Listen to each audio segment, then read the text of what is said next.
Presentamos la entrevista con el periodista y dirigente internacional Roberto Champa Galeotti. Los dejamos con nuestro compañero, el politólogo Javier Molina, quien entrevista justamente al periodista Champa Galeotti, que él es un fundador del movimiento argentino de solidaridad con Cuba. Los dejamos con él. Hola, ¿qué tal amigos de Radio Televisión de Veracruz que nos están viendo a través del sistema informativo de RTV en TV+?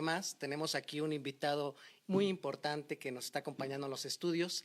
Vamos a presentar a Norberto Galeotti, conocido para los amigos, ya me dio la apertura de decirle como el compañero Champa. Vamos a tener un programa muy importante porque se hizo un 9º encuentro intercontinental de solidaridad para Cuba. En este encuentro tuvimos la presencia durante 4 días de Norberto y antes que nada pues quisiéramos que nos dieras por favor Norberto una pequeña introducción de qué trata este encuentro intercontinental y qué fue lo que se abordó, qué se acordó. Bueno, muchas gracias. El Encuentro Continental de Solidaridad con Cuba se desarrolló del 9 al 12 de octubre en Ciudad de México y fundamentalmente los ejes centrales es cómo enfrentar las acciones de bloqueo y las acciones coercitivas de Estados Unidos contra Cuba que se han intensificado, y nosotros somos de solidaridad con Cuba y las causas justas. Tomamos también el tema de Venezuela, de Nicaragua, de la independencia de Puerto Rico y de los pueblos del Caribe. Y por supuesto nos sumamos a todas las acciones que los pueblos protagonizan para un mundo mejor. Entonces, estos son los temas centrales que abordamos en estos días y fue de muy rico debate. Participaron más de 500 delegados de toda América Latina y el Caribe, y se sumaron delegados de España, 3 de España, 1 de Libia y 1 de Sudáfrica.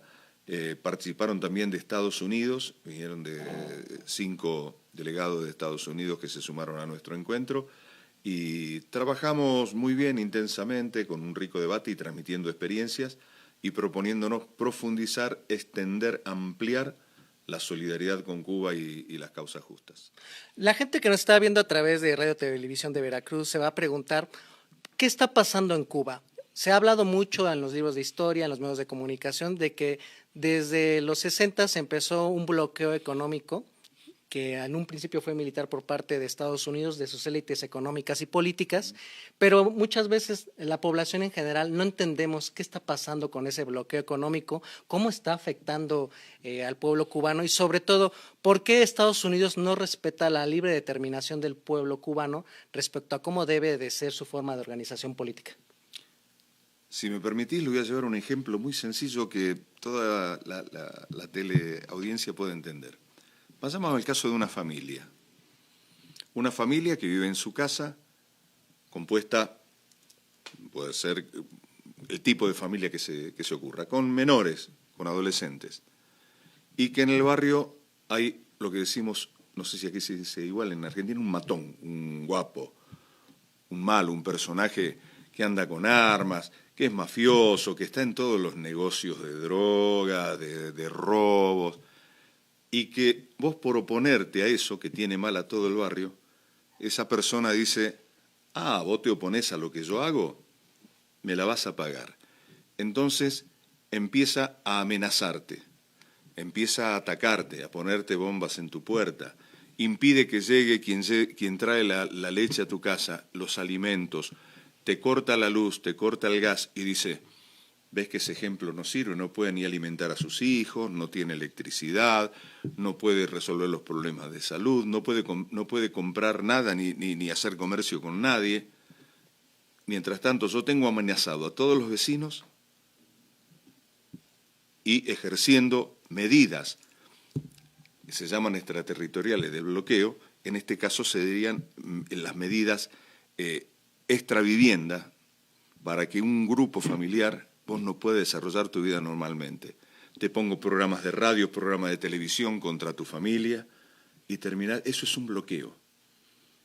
Eso es un bloqueo. Y ahora dicen, ¿vieron? Esa forma de vida que quiere ha fracasado.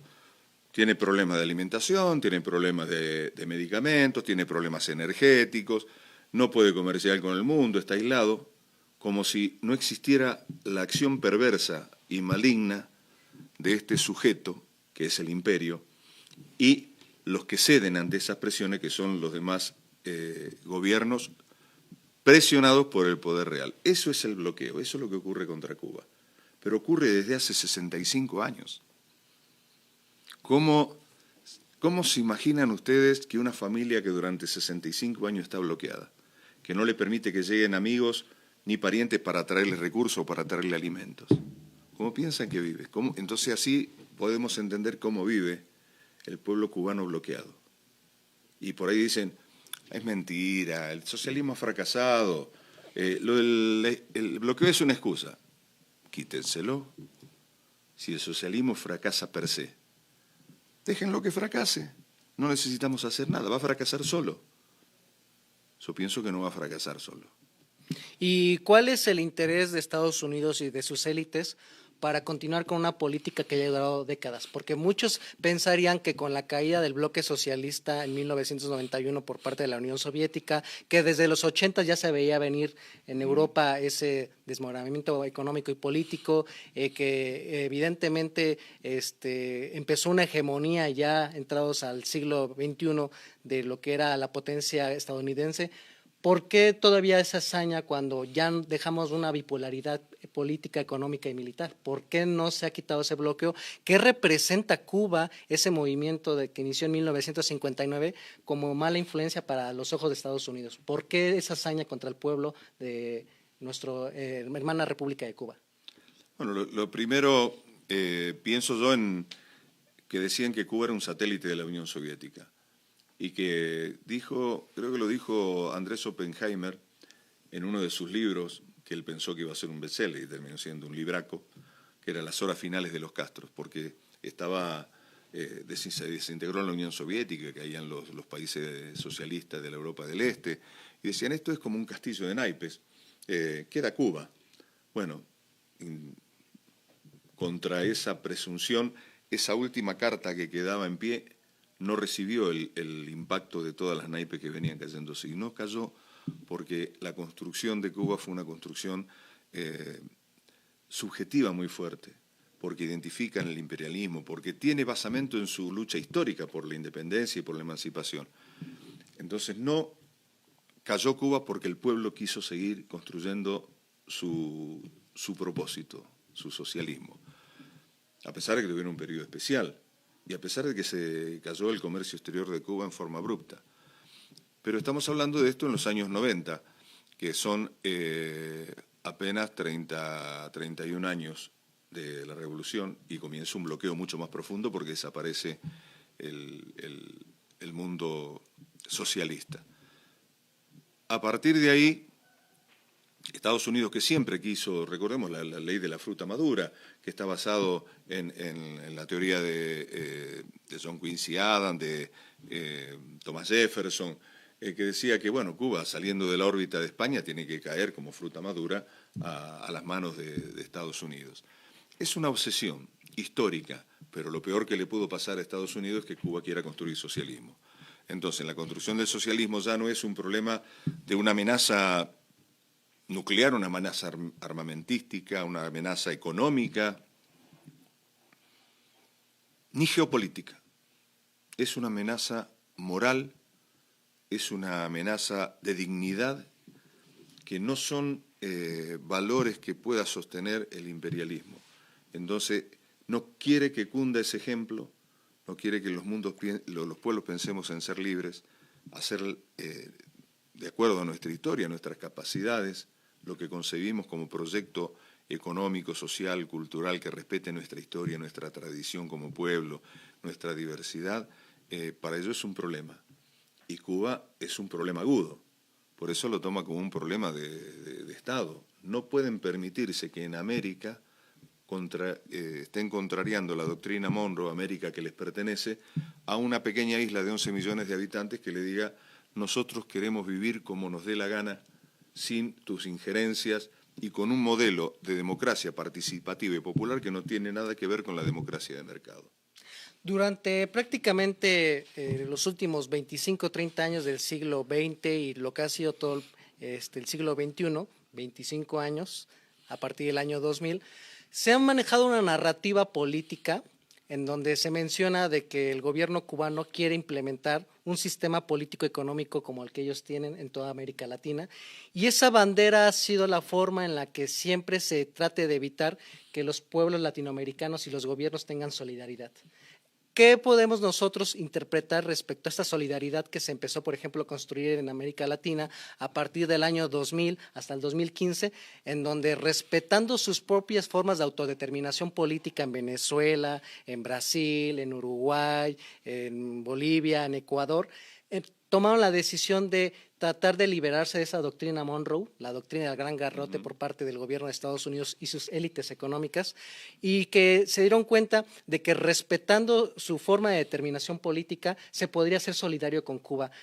¿Cómo en su momento este proyecto logró tumbar ese mito político comunicacional de que el gobierno cubano, producto de la revolución de 1959, quería exportar su modelo político a otros países latinoamericanos? Bueno, primero porque los pueblos sabemos que eso es mentira.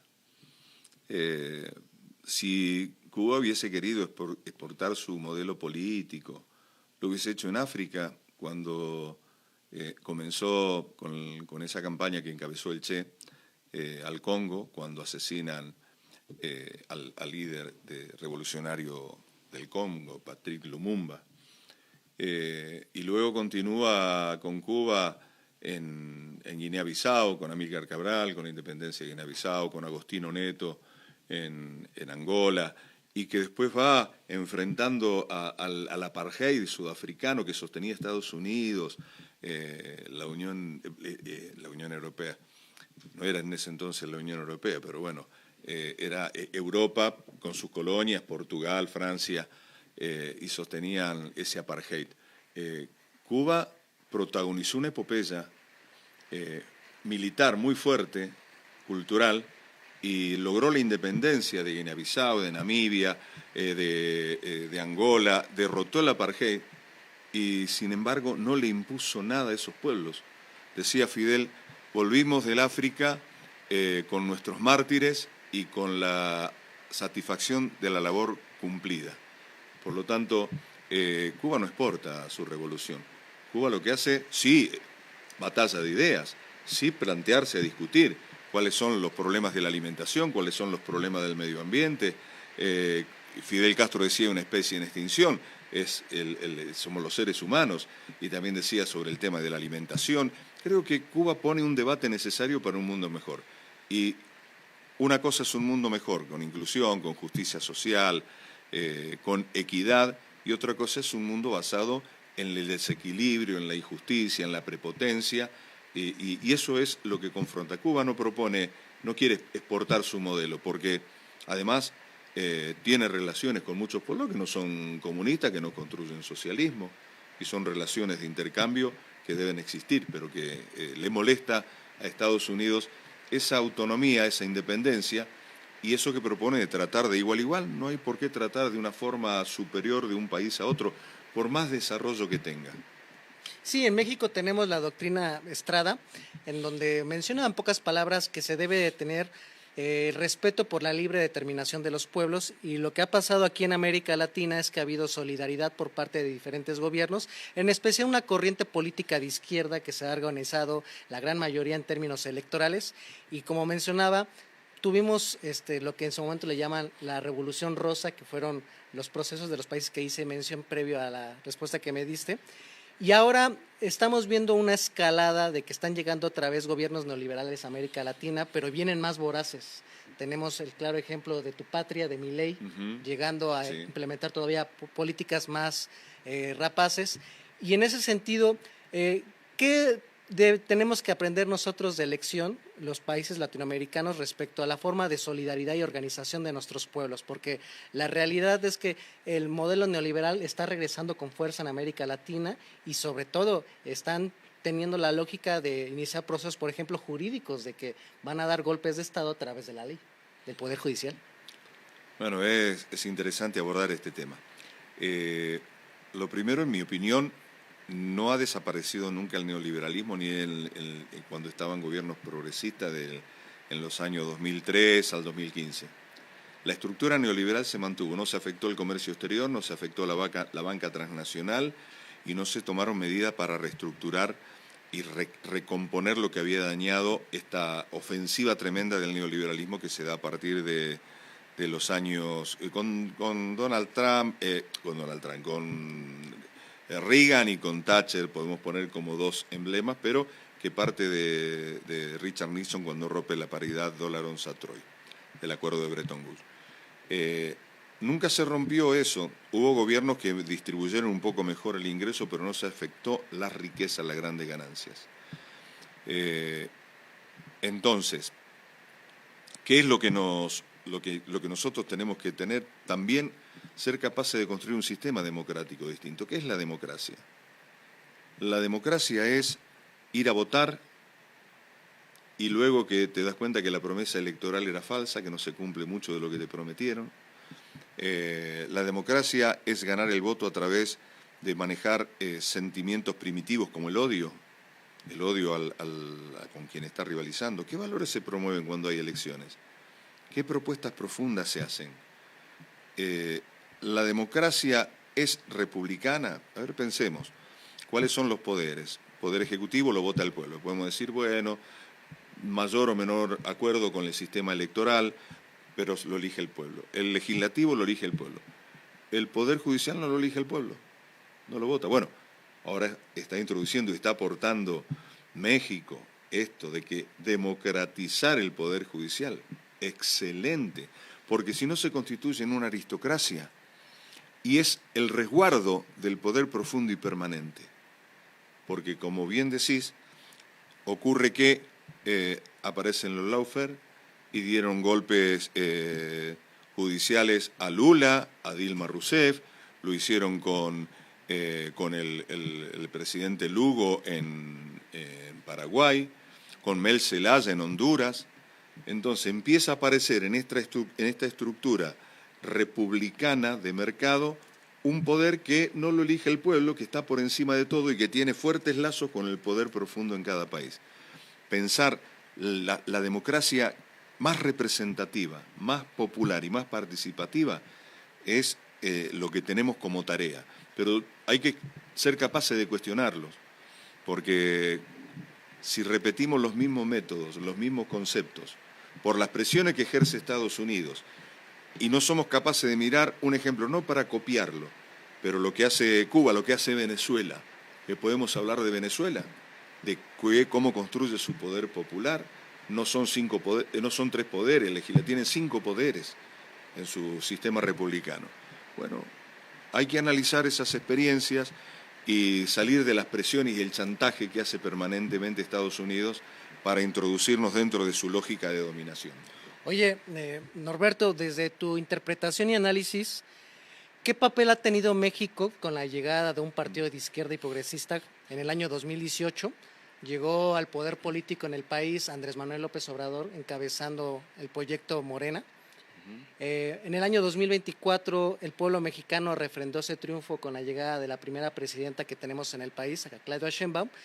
En tu interpretación, ¿qué papel ha representado la llegada de este partido político de izquierda para lo que pueda ser más adelante la integración de los pueblos latinoamericanos? Para que, pues por lo menos en la medida de lo posible en político, económico y social, se pueda tener un menor dificultad de integración con todos los pueblos latinoamericanos, que fue el sueño de Hidalgo, de Bolívar, de San Martín, y que evidentemente es un proceso muy largo. O sea, ¿qué ha aportado México con este cambio político que tuvimos en el 2018?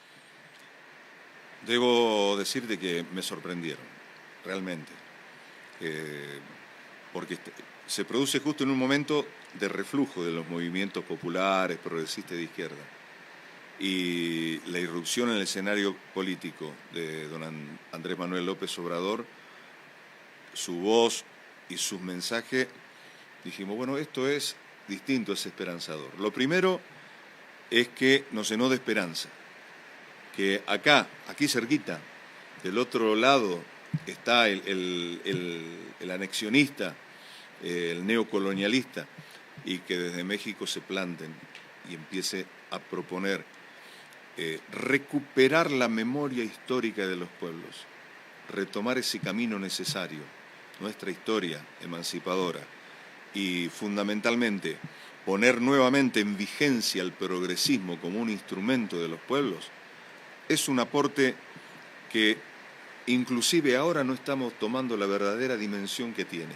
Muchas cosas se pueden ver con el tiempo, pero estoy seguro que en la medida que pasa el tiempo, este aporte de rescatar el progresismo para los pueblos, no solamente para el pueblo mexicano, sino para los pueblos de nuestra América, es esencial. Y nos dota de valores que no se estaban exponiendo. La dignidad, hay dificultades, sí, todos los procesos, el proceso cubano tiene dificultades, el socialismo tiene dificultades, estamos en una transición a formas mejores.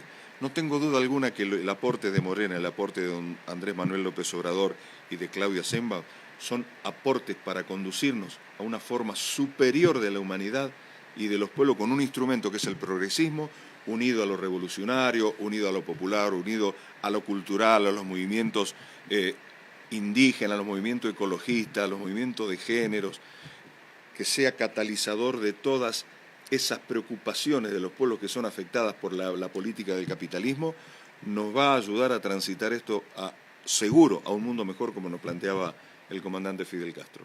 Y para concluir, el tiempo en televisión siempre es muy tirano, hay que darle culminación a este programa especial que tenemos aquí en Radio Televisión de Veracruz, y esperando que nos puedas hacer siguientes visitas, porque sin duda estamos bien conscientes de que van a volver a organizar aquí esos encuentros intercontinentales en solidaridad con el pueblo de Cuba. ¿Con qué cerrarías en esta parte libre para concluir aquí en el programa?